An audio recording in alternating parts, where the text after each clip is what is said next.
Okay, let's go ahead and get started. Welcome. My name is Joni Parsons, co-creator of Revel 11. We're so glad you're here tonight. Thank you for joining us. I'm so excited about tonight's event. We have 5 amazing women who are joining us to discuss their journey in the spirits industry. And these women are disruptors with their high quality, sustainable, and forward-thinking perspectives in an industry that hasn't necessarily been that way. Tonight, I'm thrilled to introduce Aimy, founder and COO of Future Proof that makes Beatbox. Aimy, do you want to show the product? And it was just named #1 brand for dollars per store for cocktails and single serve wines by Nielsen. Congratulations, that's fabulous. Not just for last year, but also first quarter.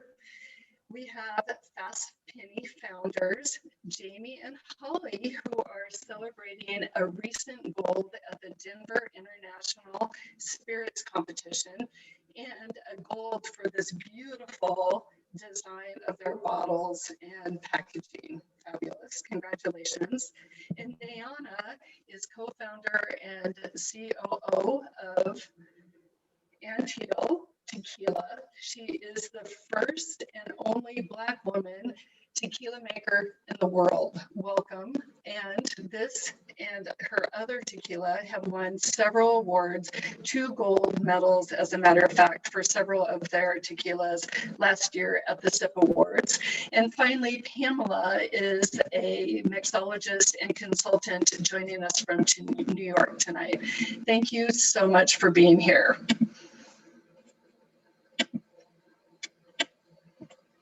Let's start with Pamela. We're going to have everyone give introductions. So Pamela, why don't you go ahead and talk first? Thank you.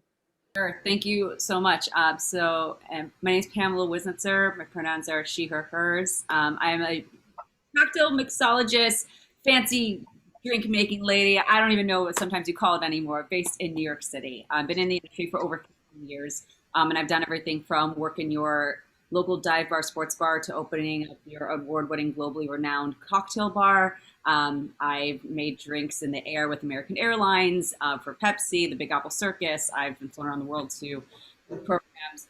And nowadays, my focus is really on the home consumer, which has really been a focus of mine over the past 10 years, but primarily teaching a lot of classes remotely, obviously, via these type of platforms, but I also do a lot of internal work and consulting on emerging brands, existing brands, and finding ways to change up the ways that consumers are really receiving the information about companies and products, while instilling my understanding of the cocktail industry on top of it. So yeah, it's a lot of fun. It's constantly changing, which is something we will definitely speak about tonight. And then I also do just a lot of work in the industry to help amplify and advocate for a lot of my friends and people who deserve a lot of support and our spaces and ways to cheer them on. So that's also something that I've been taking on in the past, I'd say 5 years, as my platform has grown, to make sure that I share the space, because as a woman, we especially need to look out for our other ladies who are out there. So thank you so much for having me. Yes, ma'am. That's why we're here tonight. We'll be talking more about diversity as well as we go through this evening. And Nayana, why don't you go next? Quick bio on yourself. I am Nayana Ferguson. I am the co-founder and the COO of Anteel Tequila. I am the first Black woman to co-own or own a tequila brand. I do know that there are a couple that are emerging now, so maybe I was an inspiration for some other businesses or other Black women in the tequila space. Our portfolio, we have 3 tequilas in our portfolio. We have the world's only coconut lime Blanco tequila.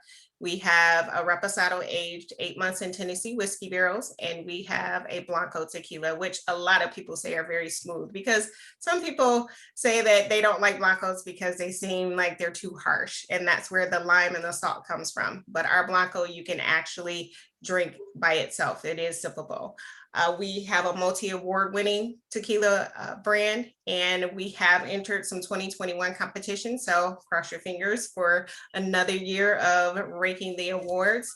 Besides me working with Anteel, I am also a 15-year pancreatic cancer survivor, and an 8-year breast cancer survivor. So I do work with PanCan on a city level in Detroit and also with the national level. So I'm trying to get my story out there to help others have hope with any, not just pancreatic cancer, but any terminal illness or any type of illness that they're going through, to help support, give them hope, and let them see that someone else is out here who can survive something like that.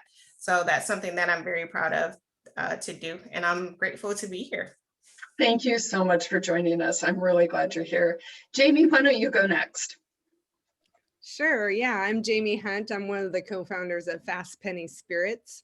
We have two products that we just launched in July of 2020, which are starting to win awards. We just started our award submission process too, and are just starting to hear back. So we're very excited. So hopefully we'll get some more.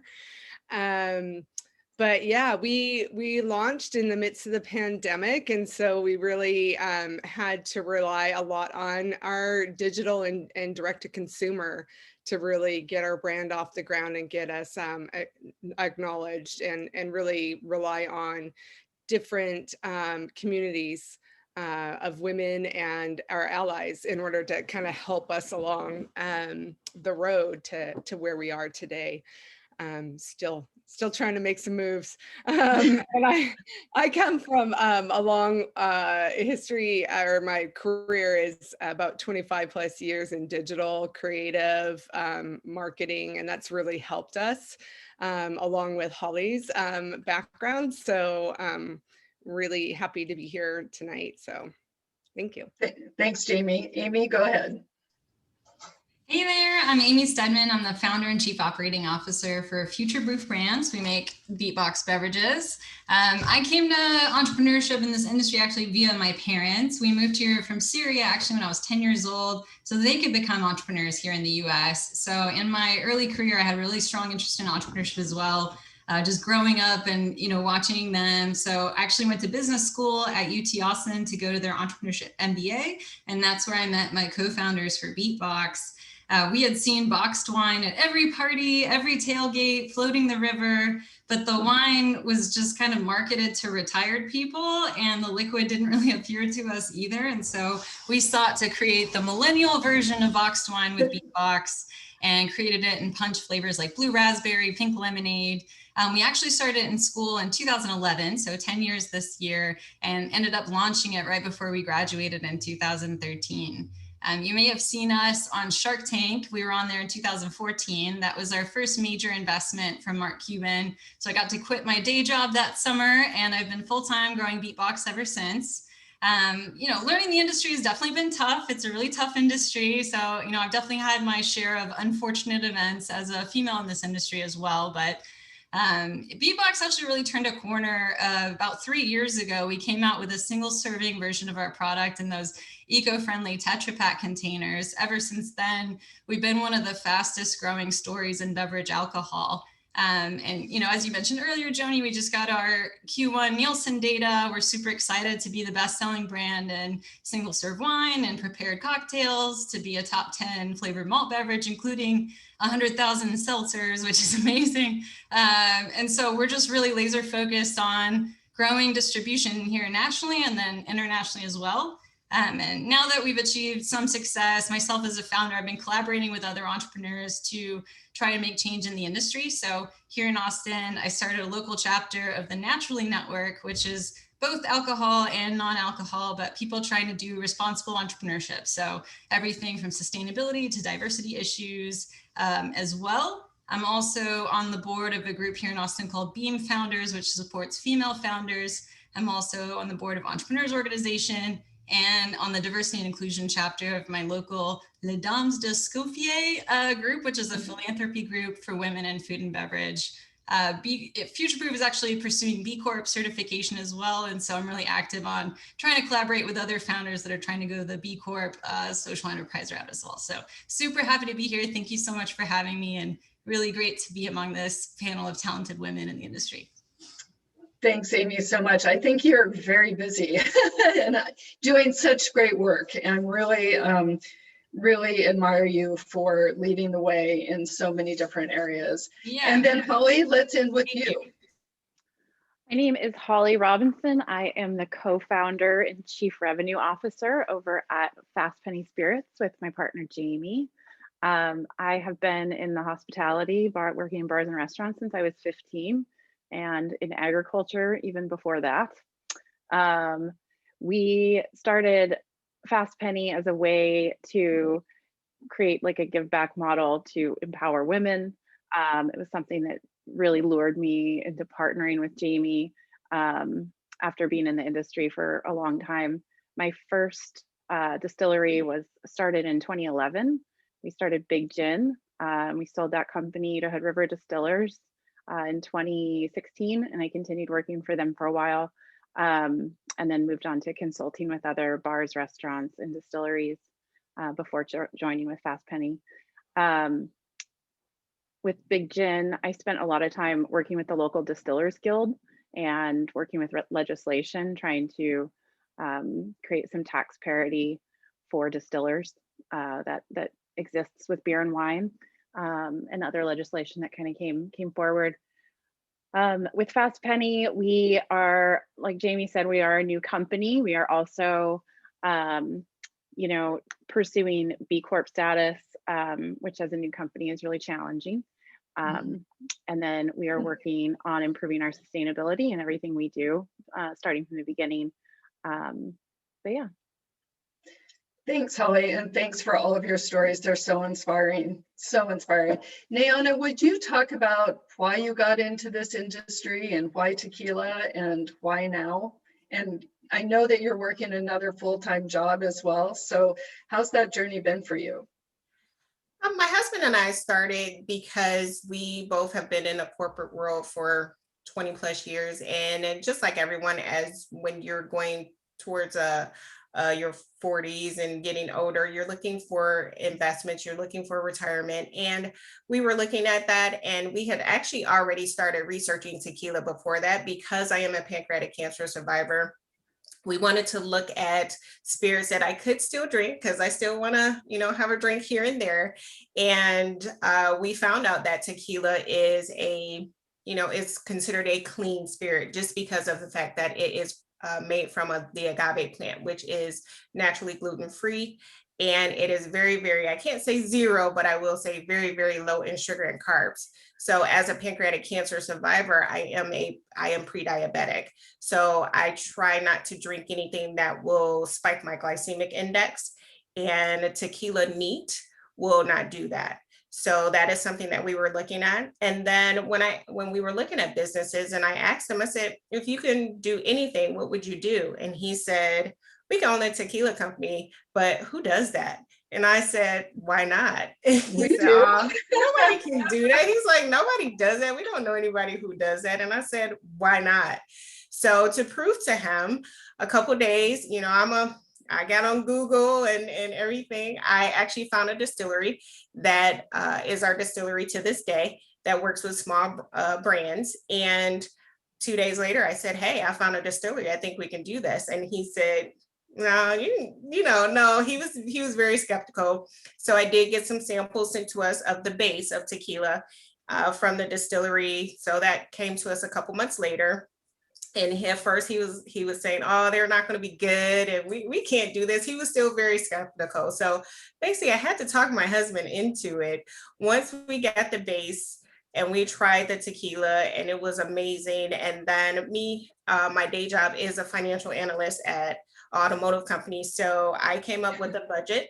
I came up with the forecast for a couple years, and I said, we can do this with the money that we were having for investments. We can do it. And 11 months later, we had our first bottle in our hand. So. And while you're talking about that, that's just amazing. Can you tell us a little bit about the label and the hummingbird? Yeah, because you have the reposado, I have a coconut lime. We have the world's only coconut lime, but our hummingbird actually goes with so many just different stories. A lot of people ask about it just because it is just so prominent and it's so different than most tequilas. but it goes with the several personal stories. When we got engaged in the Dominican Republic, the night we got engaged, we went to dinner and we started seeing hummingbirds flying around. And we were just like, oh, those are amazing. We've always liked hummingbirds. And then when we started talking about the tequila and we were researching a logo, we came across a story that gave us the myth in Latin culture about hummingbirds. One part of the myth is that if a hummingbird flies over your head, it takes all your goals and dreams up and makes them come true, in a sense. And I know we had talked about the Native American meaning of hummingbird. And for us, it goes with our tagline as well, which is create your legacy, because we feel that everyone has a legacy inside of them to lead to the world, because everybody has something special to offer to the world. So we truly believe those kind of go hand in hand with our philosophy and with what hummingbirds mean to a lot of people. And that's fantastic. And in Native American, hummingbird means joy. So you're creating a lot of joy for people. And moving over to Jamie, you have quite the story about starting an Amaro company. Jamie, tell us about the roots of your story and why we are now able to drink this fabulous Amaro that I have here. So wait, first off, my husband's bringing a cocktail. Well, that is outstanding. I wish my partner would bring me one. I texted and said, like, if you just happen to be making one, you can bring it up. So anyway, so my background, so half my family is Italian, and so I grew up eating very well and drinking homemade wine and homemade liqueurs and so forth. I fell in love with food. I fell in love with travel. Fell in love with like all things wine and cocktails. And so when I was looking to kind of switch the path I was on from this corporate digital role into something else, Amaro became a natural pathway for me. And so I used to travel around Italy looking at visiting different distilleries, Amaro distilleries, trying to check out the regional flavors. And I really got inspiration from a couple of the distilleries down there, Averna being one. That's pretty amazing. My grandmother's actually from Caltanissetta, which is where Averna is. And so it was really fun going and taking a tour of the Averna distillery and finding out that there's connections to my family within that distillery. I think Sicily's just so small that there's going to be a connection somewhere. So then in 2017, decided to start the business and started working on the recipe. And I'd been working on it for a couple of years before Holly graciously decided to join me. I had been peppering her with tons of questions along the way because I had no idea about this industry. And I happened to have a really wonderful lawyer who represented a bunch of different spirits brands and was working on at the Guild with Holly, and introduced me to Holly, introduced me to a bunch of other distillers. And so that's really where I started getting my bearings. Plus I Googled a lot. I tried to buy a lot of old books that said something around Amaros and bitters just to get more of a sense of it and more of a sense of that background. Before bitters and bottles could not ship here, I bought every single Amaro that they would put on their site and did a little research. So it's really been quite a long journey and quite an interesting and fun one. I think, when we went to launch, everything was delayed, of course, because there was we had delays from a government shutdown the year before. We had delays for our R&D. We had delays from bottles coming in, corks coming in, and so forth. And so when we decided to launch, we're like, well, yeah, it's a pandemic, but we're going to do it. Yeah, right? We're selling this stuff. We got to get it out there. So we've never had our launch party. we may rectify that this year. So I think that's a really good idea, Jamie. There's a lot to celebrate. So Holly, how about you? Could you give us a quick story about your entree into why gin and why Amaro? Why this industry? You know, I did a ton of cooking growing up. I've always been very tight in the hospitality industry. Like I had mentioned, I'd worked from an expediter in the back of the house, like a food runner. I'd worked behind the bar when I was not 21, you know, just all over the place. And I'd also been an avid gardener since I was very, very little. So gin, to start off with, my partner at the time, he was a home distiller, and he really wanted to start a company, and they really didn't have anyone focusing on sales and marketing. And that was kind of my background. I went to school for nonprofit media development, so I learned how to run a company on essentially no money, and that was pretty helpful. We bootstrapped Big Gin for $50K, and did a ton of botanical research, which was really enlightening, and digging into the farmers and where it came from, and sourcing became a really fun part of that. And then moving out of that and going kind of into restaurants, and I also own a little restaurant still. But the Amaro seemed like a very natural progression. You know, moving out of Big Gin, I drink a little less because I'm not traveling around managing 30 states and distributors around the US. And we also exported Big Gin to Italy and a few other places. But Amaro is just the culture and the feel and like the whole energy behind it was definitely a piece that I had become interested in while I was working with Big Gin. And so it became a big part of my interests in terms of like the gardening aspect. And again, fantastic. Like pulling in the sustainability and doing something more than just creating a spirit and dumping it out in a community and then taking off. That's like the biggest reason that Fast Penny kind of came to light. That's fantastic. And we'll be talking more about the sustainability mission of both Beatbox and Future Proof, as well as Fast Penny in a little bit. But Amy, tell us your story. I mean, did you ever think that when you were going to school that you would have a world-class experience like you've been having? Definitely not. So yeah, I mean, we actually started, you know, like 10 years ago at this point, right? So it's been a long journey. And in a lot of ways, I feel like the industry is just now catching up with us, because we started the company when I was 23 to create products for millennials, and millennials, you know, became the dominant buyer as we've had this company. And so we've gone from pitching, you know, distributors and retailers on RTD cocktails and then being like, oh, you're wine based? Like, what's going on with that? We don't really understand. We don't really understand this flavored thing. To now, after the seltzer boom, everybody gets RTD cocktails are the hottest category. Everybody gets that flavors are super popular. So in some ways, we've been through the rejection of like trying to sell RTDs during the craft beer boom. And then now it's like finally our time and we're taking over. So I'm really excited that we're finally like, our consumer has become the dominant consumer. And now Gen Z, of course, is emerging as well. So, and then for my Amy, how many stores are you in nationally? Oh, I think we're about 17,000 stores right now. Wow.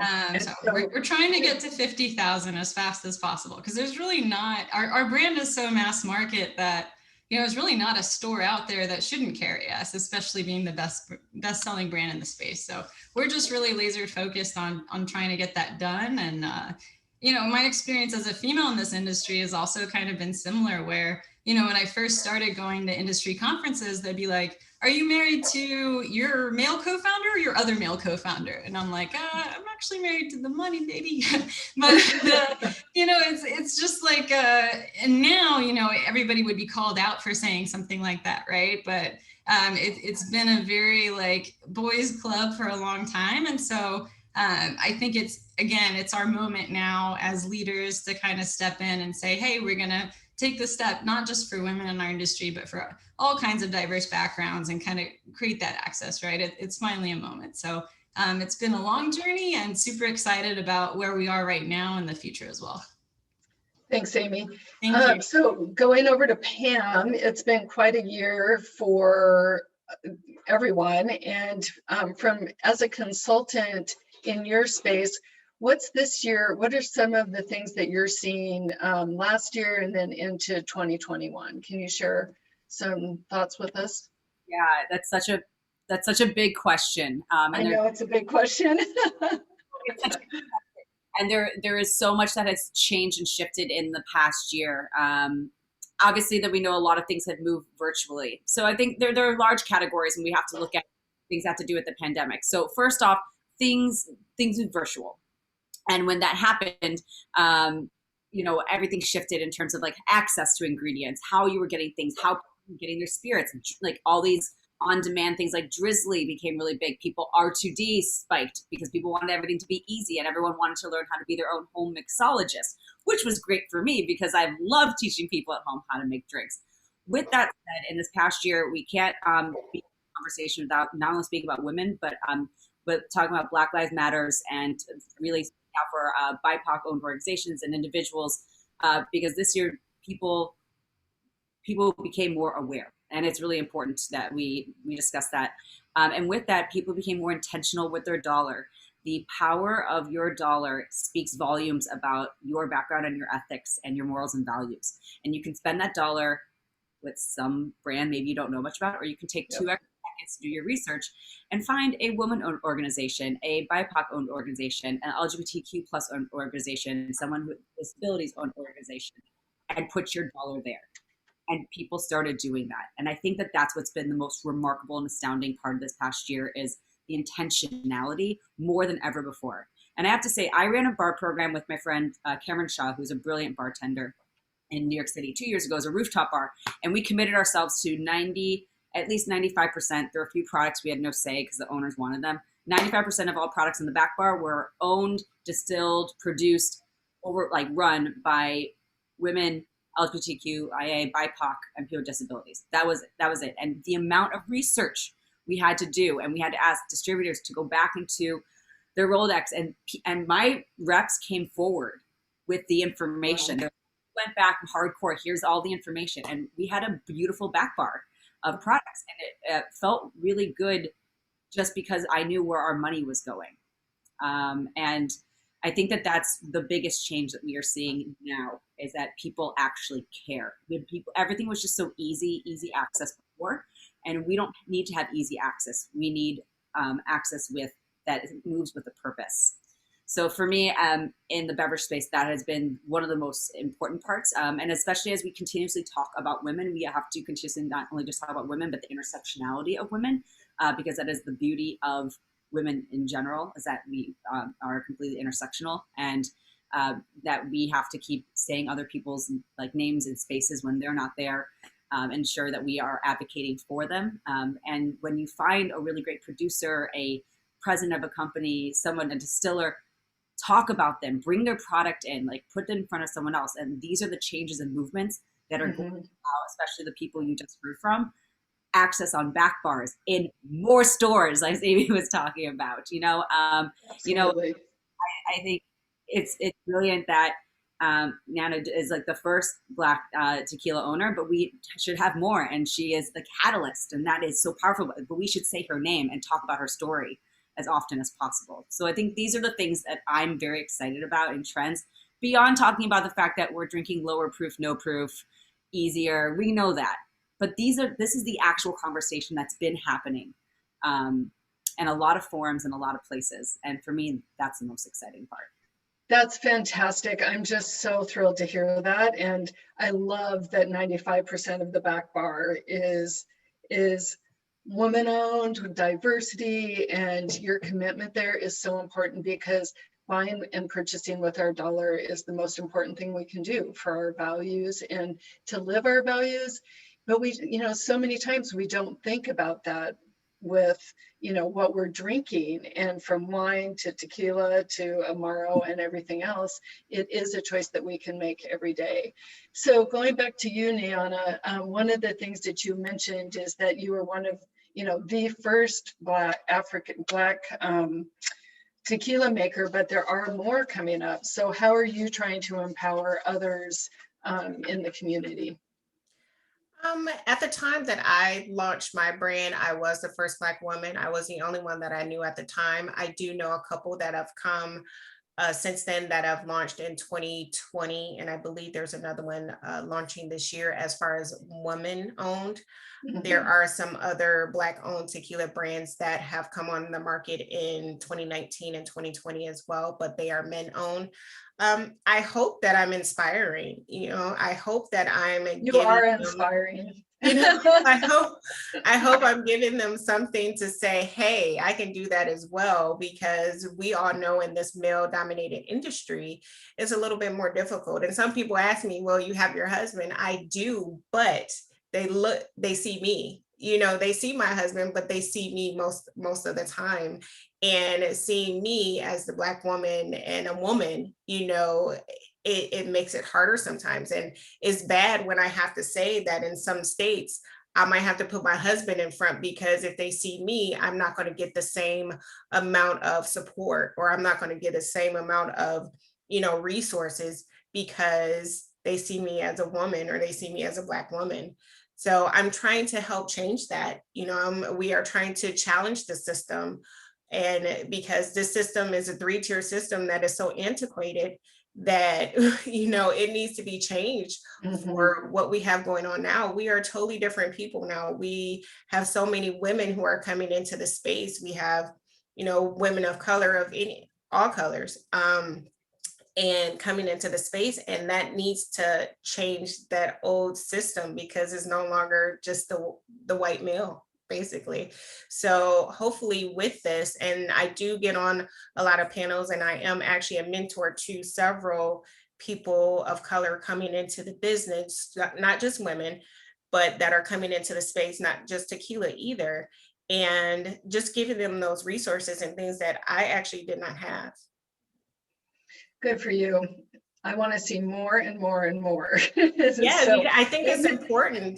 And that mentorship piece is so important as well. And I know Amy just put something here in the chat, but mentoring other women in all areas is so important, and to elevate women in this industry is incredibly important. That's why I think, especially these panels, having these discussions and being on here with these amazing women, we can all collaborate, and even just to keep in touch, just say, hey, what are you doing? Even if you don't have resources, or you do, it's just connecting and making sure that that there are other women in this space that support you. Thank you so much for sharing. So let's switch gears a little bit, and Earth Day is tomorrow. And Amy, I know that you're super committed to sustainability. You're going after B Corp status and a lot more. Talk to us about what it's like to try to put a major brand like yours in front and center in the sustainability realm. Yeah, I don't know if commitment is the right word, or just extreme anxiety on my part, but yeah, I'm from the Middle East, so climate crisis is very personal to me. It's already hit the Middle East, so I'm very passionate about it. As I've been working on Beatbox over the past 10 years, obviously a lot of scientific information has come out about the climate crisis. So from a company perspective, I was just kind of thinking like, okay, do I need to quit my job and start a nonprofit, or how can I use my role as a leader in an alcohol beverage company to actually make impact on the climate crisis, right? So from a company perspective, we optimized our formula, our supply chain for carbon efficiency. A big move with that was using Tetra Pak packaging, which is the most carbon efficient packaging that we can use. Unfortunately, Tetra Pak's a little bit harder to recycle than some of the other packages. And so we've also committed to doing this program through Repurpose Global to offset all of our plastic. So as much plastic as we put into the world through our caps and the liner and the Tetra Pak, we remove from the same weight or more from nature, rivers, oceans, and other places where they don't have good waste management systems. So that's one thing that we've done. From an industry perspective, we're also proud member of the Climate Collaborative. So these are companies that are all working together to influence our elected officials on climate policy and saying, hey, we're businesses that are all standing together that really want climate policy to come into effect in the US.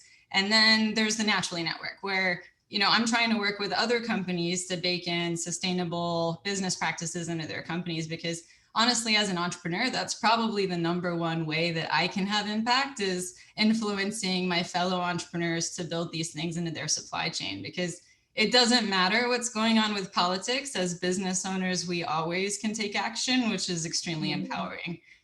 So, I think B Corp, it's not perfect. As mentioned earlier, it's extremely difficult to get if you don't have your own facility, for example, or like a lot of history and things like that.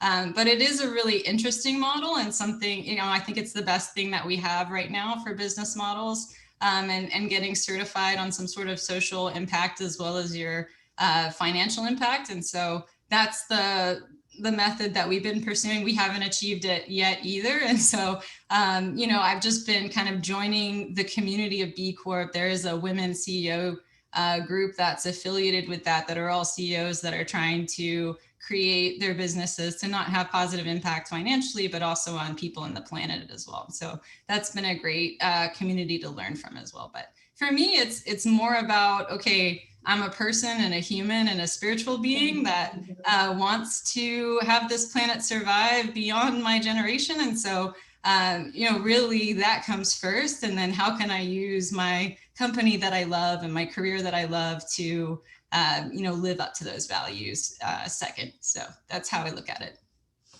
That's fantastic. Thank you so much for your commitment. I know that it's going to challenge others in the industry to make a step to be more sustainable. So let's keep pushing towards that goal, because it's so important. And just logically speaking, there's no one to sell to if we don't have a planet, right? So it makes good business sense too. And Jamie, you set out from the very beginning to have a very sustainably minded company. Can you talk to us about your commitment? Yeah, first off, I have to say I'm really inspired by Amy. We just started and all that she has done in this space. So we have just, being a startup, we've made a lot of decisions with sustainability in mind, and we know we have a long way to go to continue being sustainable and being a force in that area. And so, we've chosen to have sustainably farmed botanicals that are part of our product. We've looked at reclaimed corks rather than new cork as part of our packaging. Recycled glass is part of our product as well. And we get that from Mexico, which was the closest place we could get it. So we can reduce carbon footprint. We looked all over. Holly had some great resources, and we looked all over to find a recycled bottle that was close to home. There's several that do wine, but not a lot that do spirits bottles. So that was a little bit of a challenge. When we chose our neutral spirit, we found a company that's very sustainable. They do wine correction for West Coast wineries. And so, if you have a wine that's been smoke tainted, which they have lots now, or one that's, just off in some way, maybe it's too high alcohol or something.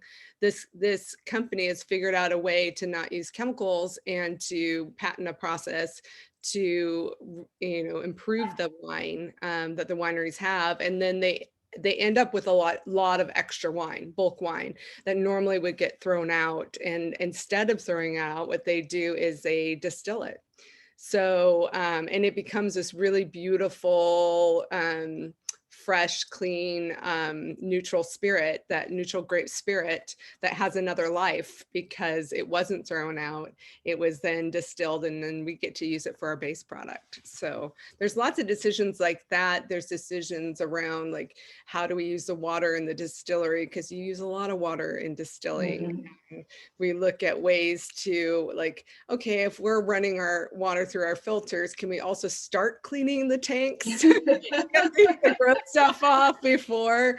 And so we really just look at all of the different factors, all the tiny decisions that lead up to a more sustainable practice. Thank you for sharing. And then with all of your botanicals, I mean, some are organic, wildly, pardon? Yeah, well crafted and organic, Crafted, really sustainably farmed as well. And a lot of local resources here, in the Pacific Northwest. Yeah. So thank you for your commitment as well. There's so much that can happen in the spirits industry, and I'm so inspired by these women who are making change happen. And we're going to talk now a little bit about trends. And Pam, I want to go back to you as far as you talked about some really amazing trends that are happening. What else are you seeing in the industry right now? Well, first off, Nayana, what cocktail are you sipping on? Because obviously, like, I want one. oh my God, what is it? This goes hand in hand with trends. So yeah, it is actually a coconut lime margarita, actually. So since we have the world's only coconut lime Blanco tequila, you have to get my tequila to have it. Which actually leads into cocktail trends. So thank you for setting that up. And it's true. So when you look at any reports about fastest growing spirit categories, you'll see that agave spirits have taken over. We know that whiskey surpassed vodka not so long ago, and now we see that agave spirits, well, they still like pale in comparison in sales next to vodka and tequila in terms of categorically with numbers. The rate at which it's being consumed is far outsells the other two. So people are crazy about tequila. People are crazy about mezcal. And with that said, people are also drinking what we call cleaner. And that means that they're really focusing on making sure ingredients are very fresh. They're getting a lot less sugars involved. And that has a lot to do with people looking into, they want to be eating and drinking in a way that they feel like more holistic. Whether or not that's okay, you can drink however you want and feel good. And I just really that out there. I'm very pro that, but these are trends that we are seeing. So there's a lot of consumption of spirits that is more neat and on the rocks. However, especially in this past year, interest in cocktails have gone up, especially at-home cocktails. So people are really looking into how to make quick, like especially 3-ingredient drinks. So those have been really impressive areas of growth in terms of beverage trends that we've seen, especially because so many bars and restaurants weren't accessible. And also there's been a return to a lot of classics that we haven't seen people touch in a very long time. So I saw more people making like mojitos than ever before. I said it was gonna be the summer of the mojito. That was my plan at a bunch of my venues. But people were really coming back to like palomas, which is the most highly consumed cocktail down in Mexico and not in the United States. And we're seeing more people like gravitate towards things that they might be drinking if they were traveling because they wanted that global experience in a glass in front of them when they can't get on an airplane. So those are some really interesting trends that we're seeing. And we're going to continue also seeing the low proof and no proof, especially the no proof trend, which is exciting for everybody because there are opportunities to get involved in so many different capacities. So it is a great beverage, especially as it diversifies. And I just also really love the R2D. I've been drinking R2Ds for a very, very long time. And so to see the rise in that is just so exciting. And the importance of making sure that they are really well crafted and curated. So like, especially having Amy on this panel is a geek out woman for me because I watch a lot of Shark Tank and I know her story. That's great. But I wanted to say with this, I have monk fruit simple syrup. So I don't have regular simple syrup because I am pre-diabetic. To keep the sugar down is monk fruit in here. So it's a little bit different than a regular margarita, but it still has the sweetness because I don't want to drink all that sugar. Absolutely. And that is I see a lot of people. Yeah, I see a lot of people doing that as well. And we talk about it on our lives about just making it a little bit different. So for those who are watching their gluten, sugar, or whatever, yeah, I see that a lot too. Thanks for sharing. So Amy, how about you and trends? A lot going on in DEI. Do you want to talk to us about that?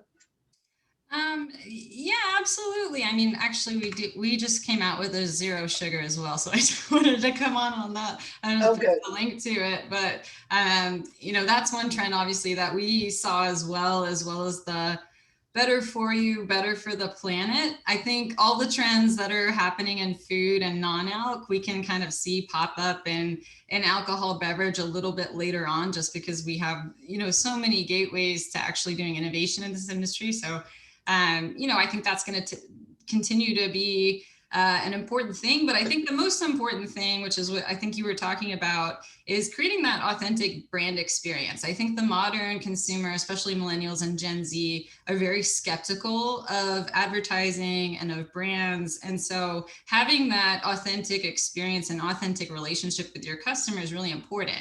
And as customers are, you know, it's always been a diverse population, but as distributors and retailers are recognizing that, you know, more and more customers are going to be able to find products that are diverse and suiting them and tell an authentic brand story that also makes sense to them. And so I think that's really exciting opportunity as well, to see all of these brands that are popping up that, you know, the most important thing is that it means something and that it, you know, people care about it, right? And so that's the opportunity. I think a lot of the big legacy companies are just spinning out innovation that match the trends and completely missing that important part of it, is that this modern consumer is so skeptical, and that authenticity is like super important part of this whole piece. And so yeah, I think diversity and inclusion is going to come right into that, because we have all these different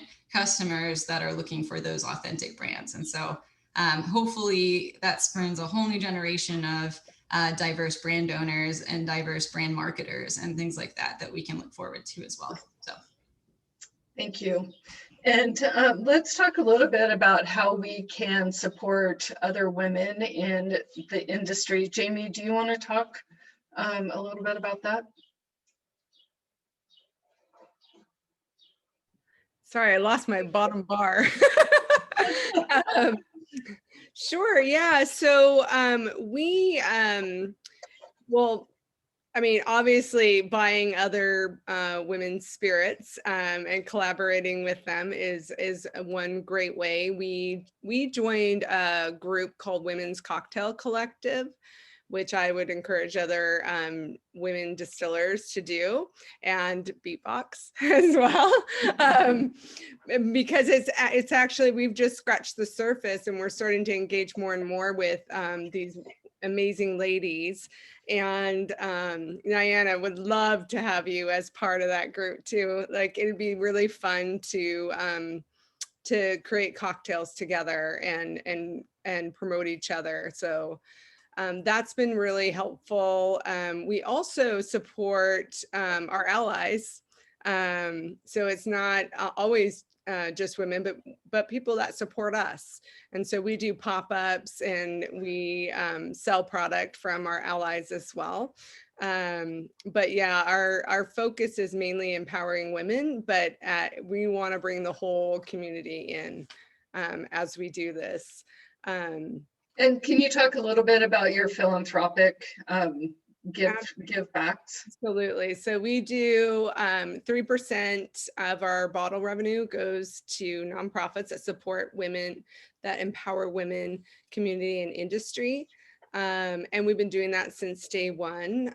So we've been able to give to a variety of groups like Black Girl Ventures, Washington, like Emerge Washington, which helps it get women ready for political office, to run for political office and support. Fantastic. And Jubilee Women's Center, which really helps women who are kind of down and out, really come out and make a life for themselves, sustain themselves. our Q1 support was around Jubilee Women's Center, not Jubilee, I just said that, Spice Bridge.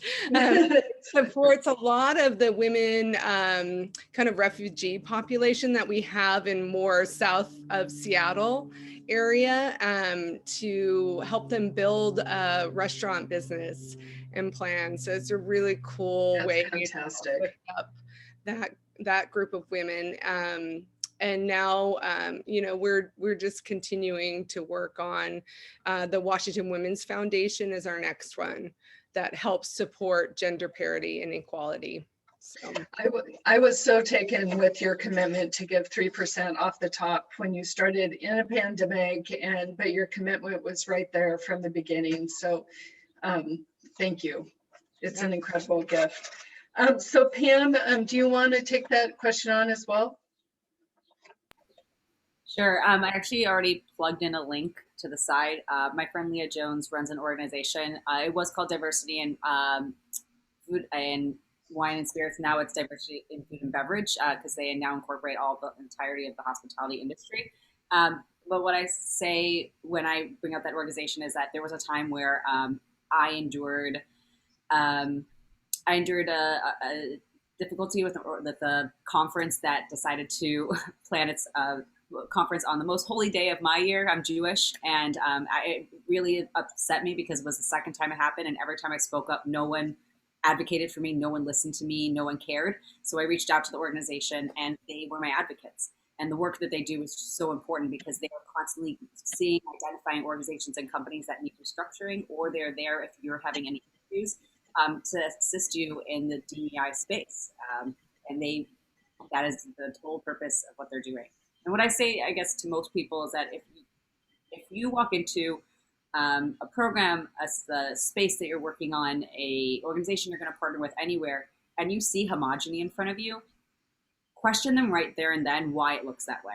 And then ask yourself, is that something I want to be a part of? Because when you look at it, you should automatically think, if everyone's not really represented here, then there's no way that they can actually represent me or work with me alongside me, because I won't ever be represented as well. And these are just the real talks that I have with any partner that I personally have, any partnership that I work with. I ask very blunt, what does your board look like? What does your distilling team look like? What is your such important questions. It's okay to ask, because Yeah. if people ask you, and this has happened, there was a person who said, well, we're trying to hire a more diverse team, but it's really hard to find like good female candidates. We keep interviewing and we're not finding them. And he's like, so, and I go, why? Why is this hard? And then I pushed him and I said, where are you finding people? Are you using the same streams to find the same people? Because when you work within your same homogenous bubble, you're going to get the same results. You have to find different pathways, and there are organizations to help you with that. There are communities to reach out to help you with that. And we should never settle for mediocrity.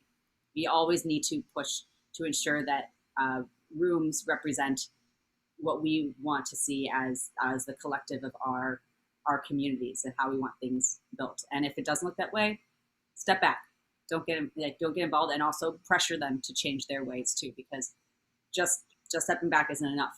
Then you have to also hold them accountable for not doing it. Such good advice. Thank you for sharing that. So important. And then let's talk about other resources. Pam, did you have another resource other than this one that you wanted to share tonight and discuss?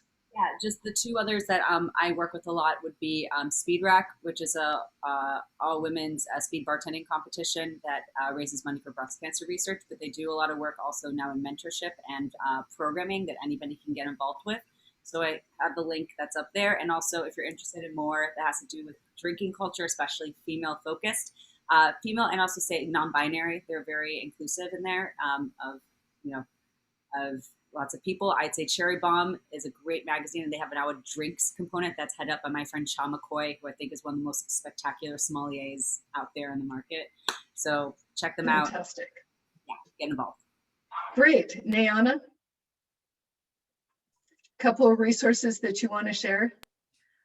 I don't know if I have too many in the drinking space or the spirit space, just because I haven't joined a lot of them. And that's why I like this type of discussion and this type of panel, because I'm getting so much information and so many just different resources to help me connect and network with other women in this space. So I don't have any in that space, because a lot of my philanthropy is through Pancreatic Cancer Network. And I am working with pancan.org a lot for just different things in our community, especially the Black community and the people of color community, of advocating and giving them more information about pancreatic cancer, just because there's not a lot of information. I am a 15-year survivor. When I went through my experience, there was not really a lot of information out there, but just I guess because of who I am, I was okay. You know, I found a little bit of information, but I just went through the process. I wish I would have had the support that's out there now, and it's still not enough, because a lot of people don't know the symptoms. They don't know what to look for. They don't know that there are support groups out there. They don't know that there's support.